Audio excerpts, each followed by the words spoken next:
목요일 와이드뷰로 이어가 보겠습니다. 올해 시작과 함께 찾아온 불청객이 하나 있습니다. 바로 코로나19인데요. 현재까지도 진행형이고 많은 분들이 힘들어하고 계십니다. 네, 우리 일상에도 많은 변화가 있었는데요. 이 코로나19가 종식된 이후 다가올 시대, 또 상황을 뜻하는 포스트 코로나라는 신조어까지 생겼습니다. 그만큼 이 코로나19 이후에 우리의 삶을 불러올 변화에 대해서 주목할 필요가 있겠습니다. 네. 그런데 이 충북연구원이 지난 16일에 포스트 코로나 시대 충북의 미래를 어떻게 그려가면 좋을지에 대한 연구 결과를 발표한 게 있다고 하는데요. 오늘 그 얘기를 좀 나눠보겠습니다. 네, 충북연구원 정용일 공간창조연구부장과 이 포스트 코로나 시대 충북의 정책 방향에 대해서 이야기 나눠보겠습니다. 어서 오세요. 안녕하십니까? 네, 반갑습니다. 네. 현재 코로나19가 전 세계로 확산이 되고 있고 진행형이기도 한데요. 지금까지의 감염병과는 다른 차원의 위기다 이렇게 보면 되겠죠. 네, 치사율은 높지 않지만 확산 속도가 매우 빠른 특징을 가지고 있죠. 네. 실제 작년 12월 우한에서 발병한 이래 아마 3개월 만에 전 세계 110여 개국으로 확산이 됐습니다. 문제는 치료제라든가 백신이 없다 보니까 결국 사람들의 경제 활동이 제약되는 상황이 되는데요. 네. 실물 경제 내부에서 발생한 경제 위기가 전체적인 경제 위기로 퍼져나가고 있습니다. 네. 과거에 경제 체계 내부에서 발생한 금융위기와는 전혀 다른 양상인데요. 실제 어제 발표한 IMF의 2020년 세계 경제 성장률을 보면 마이너스 4.9%. 네. 한국도 피해가지 못했습니다. 마이너스 2.1%를 예상하고 있습니다. 그렇군요. 이 코로나19 이후에 우리 상황이 많이 달라졌는데요. 네. 이 코로나19 종식 이후에, 그러니까 포스트 코로나 후에 우리의 삶의 변화 어떻게 전망을 하시나요?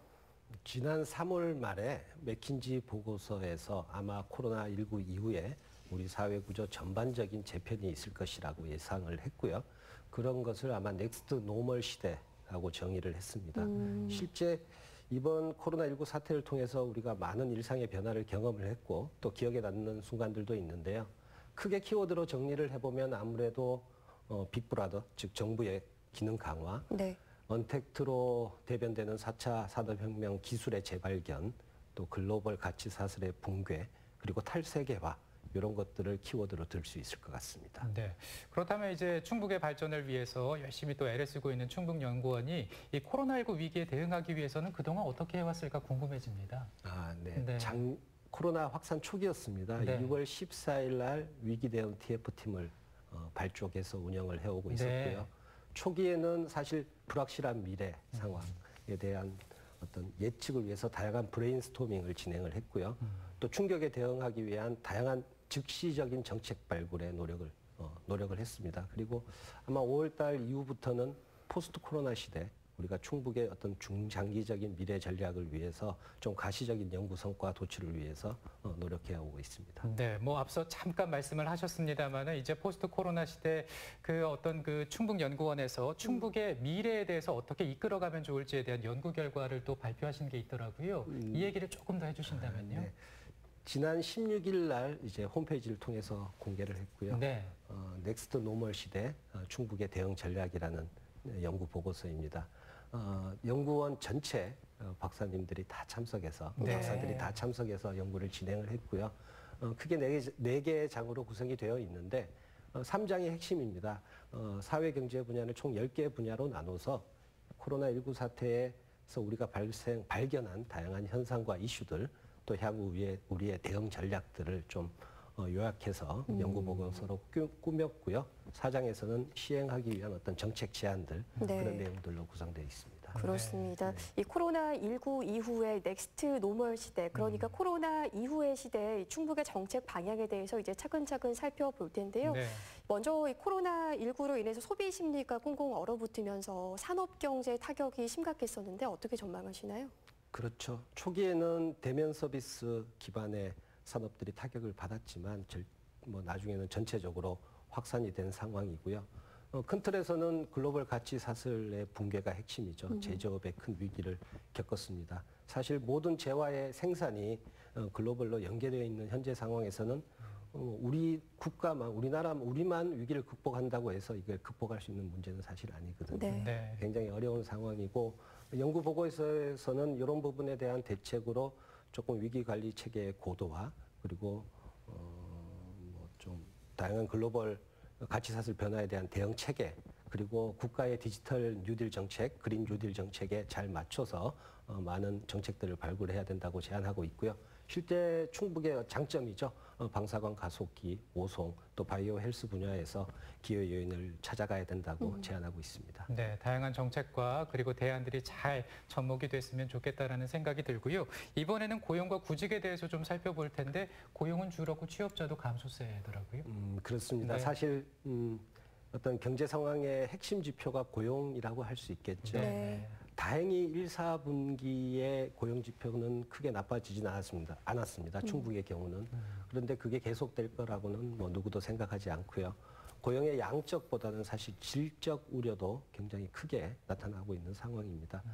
물론 단기적으로는 우리가 이 고용과 일자리를 유지하는 데 핵심 역량을 집중해야겠지만은 장기적으로는 사실 고용의 지속 가능성, 네. 또 질적 향상 이런 부분에 집중해야 될 것이고요. 기본적으로 이러기 위해서는 어떤 산업과 고용, 일자리가 연계되는 정책 이런 것들이 중요하다고 생각을 하고 실제 연구 보고서에도 충북형 일자리 뉴딜 이런 네. 정책 방향성을 제안하고 있습니다. 그렇군요. 또 우리 삶의 근간이 되는 농업과 농촌도 또 코로나19를 피해갈 수 없었는데 네. 이 농축산 분야에서는 어떤 타격들, 어떤 변화를 또 예상을 하시나요? 네, 실제 학교 급식이 중단되면서 큰 위기를 겪었죠. 네. 그리고 농번기 때 외국인 노동자의 일자리 감소 부분도 굉장히 큰 문제가 됐고요. 근데 한편으로는 이번 일을 계기로 해서 우리 농산물에 대한 또 관심이 높아졌고 또 농촌이라는 공간에 대한 가치 자체가 조금 높아진 기회 요인도 있습니다. 네. 이런 부분을 잘 살려야겠죠. 일단 기술을 잘 받아들여서 스마트팜, 네. 이게 굉장히 주요 키워드가 될 것 같고요. 더불어서 좀 일자리가 그러니까 노동력이 지속적으로 공급될 수 있는 이런 체계들 또 농촌 관광 이런 부분에 집중해야 될 것 같습니다. 네. 근데 또 감염병 확산에 따라서 공간 좀 구조에 대한 변화도 있었을 것 같은데 어떻게 보시나요? 네, 사실 현재 도시계획의 트렌드는 사실 압축과 복합 용도 이게 핵심이었는데 코로나19 사태를 겪으면서 아무래도 점일, 분산 이런 쪽으로 다시 관심이 가게 됐고요. 네. 큰 틀에서는 결국 감염병을 좀 제어할 수 있는 공간 구조를 만들자 이런 게 핵심이고요. 어떻게 보면 이제 보행권 단위로 공간 구조를 좀 재편한다든가 아니면 뭐 상업 시설이라든가 어떤 밀집 시설에 대한 관리 체계 강화 그리고 공원이 굉장히 중요하죠. 도시 내 네. 공유 시설들에 대한 어떤 가치 재조명 이런 것들이 중요할 것 같고요.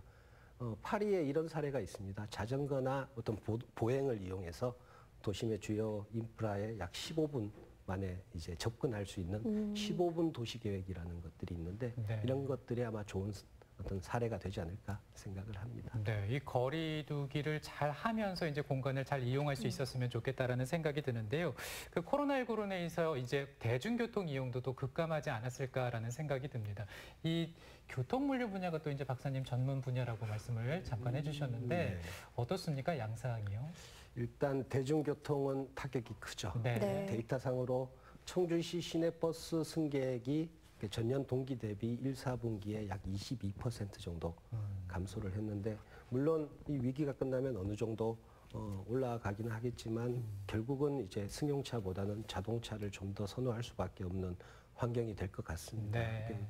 지속적인 위기 상황이라는 생각이고요. 결국 이거에 대한 극복은 대중교통의 공공성 강화를 통해서 어떻게 극복해 나갈 수 있는 방안을 찾아야 될 것이고 또한 자전거라든가 퍼스널 모빌리티 이런 것들에 대한 어떤 정책 투자를 통해서 대중교통과 연계할 수 있는 시스템을 구축을 해야 될 것 같습니다. 물류는 사실 이번에 굉장히 네. 이제 발전을 발전. 했죠. 네. 네, 네. 그리고 아마 신기술과 연계해서 디지털 신물류라는 용어들도 나오고 있고요. 이런 부분에 있어서 우리 충북의 강점과 잘 연계해서 좋은 정책들 발굴해야 될 것이라고 생각을 합니다. 네, 오늘 와이드뷰 시간에는 이 충북연구원 정용일 공간창조연구부장과 이 포스트 코로나 시대 충북의 정책 방향에 대해서 이야기를 네. 나누고 있는데요. 참 관광 분야 타격이 컸고요. 그렇지만 온라인 예술 공연도 이제는 발빠르게 대응을 하고 있습니다. 이런 대응 전략이 합리적이라고 보십니까? 네, 그렇게 생각을 하고 있고요. 아마 이제 아웃도어 관광이 굉장히 이제 확산이 될 것 같아요. 예, 그런 부분에 충북은 집중을 해야 될 것이고 K방역과 연계한 5송의 어떤 컨텐츠도 잘 활용을 해야겠죠. 관광은 다른 분야보다 회복 탄력성이 높은 분야입니다. 네. 발빠르게 준비해야 될 것으로 생각을 합니다. 네. 그리고 저도 오늘 출근하면서 이제 또 이렇게 마스크를 좀 쓰고 왔는데 이 마스크가 이제 플라스틱 합성 수지로 만들지 않습니까? 뭐 이런 마스크 포함해서 일회용 장갑 등 사용할 수밖에 없는 환경이에요. 그런데 이제 또 환경 오염이 될 수 있는 가능성이 높지 않습니까? 이 부분은 어떻게 생각하세요? 사실 지금 인터뷰의 전체가 이제 과학기술이나 경제에 포커스가 맞춰졌지만 네. 사실 환경 문제가 본질일 수도 있어요. 네. 사실 이런 인수 감염병의 어떤 잦은 창궐도 인간의 인류의 무분별한 환경 파괴에서 온다는 견해가 지배적이고 네. 실제 세계경제 포럼에서 발행한 2020년 세계 위험 보고서라고 있습니다. 거기 보면 인류의 가장 큰 위험 요인으로 상위 10개 중에 5개가 환경 문제입니다. 네. 그래서 환경은 보다 큰 아젠다를 통해서 네. 좀 차근차근 개선해 나갈 필요가 있다고 생각을 하고요. 말씀 주신 것처럼 단기적으로는 사실 생활 쓰레기 문제 굉장히 큰 문제입니다. 잘 네. 관리해야 될 것 같습니다. 네. 참 넥스트 노멀 시대 또 넥스트 충북을 위해서 충북 연구원이 활발하게 활동을 하고 있는데요. 앞으로의 계획이 있다면 어떤 게 있으실까요? 코로나19 이후의 일상으로 과연 돌아갈 수 있을지, 과거의 일상으로 혹은 일상이 변할지 사실 불확실성이 높습니다. 네. 근데 정확한 것은 어쨌든 변화의 방향과 속도가 빨라졌다는 건 사실인 것 같아요. 네. 그러면 그동안 우리 연구원은 코로나19 시기에 어떤 위기에 대한 즉각적인 대응, 그다음 구제, 회복에 포커스를 맞췄다면 앞으로는 리폼할 수 있는 새로운 체계를 개혁할 수 있는 그리고 그래서 지속 가능한 충북이 될 수 있도록 넥스트 충북의 미래 설계 이뤄나가도록 하겠습니다. 네, 저희도 많이 기대를 해보고요. 마지막으로 우리 시청자 여러분들께 한 말씀 해주신다면. 네, 제가 사실 연구원을 대표해서 오늘 이 자리에 네, 나왔는데요. 저 연구원 1층 로비에 보면 이런 문구가 있습니다. 충북 연구원의 현재가 충북의 미래입니다. 사실 저는 되게 이제 와닿는 용어고요. 네. 많은 연구원들이 그 글을 보면서 출근하고 있습니다. 네. 저희 연구원, 우리 연구원에 주어진 사회적 책임 최선을 다해서 이행을 할 거고요. 많은 관심과 성원, 경우에 따라서는 애정어린 질책 또 함께 부탁을 드립니다. 끝으로 오늘 6.25 70주년이 네, 되었습니다. 네. 국난을 극복했듯이 힘들겠지만 코로나19 우리 충북 도민, 국민 모두 극복할 수 있을 거라고 생각을 합니다. 네. 네. 참 이런 연구 결과들을 통해서 더 나은 충북의 미래를 또 기대해 보겠습니다. 네, 오늘 와이드뷰 시간에는요, 충북연구원의 정용일 공간창조 연구부장과 함께 포스트 코로나 시대 충북의 정책 방향에 대해서 이야기를 나눠봤습니다. 오늘 고맙습니다. 네, 감사합니다.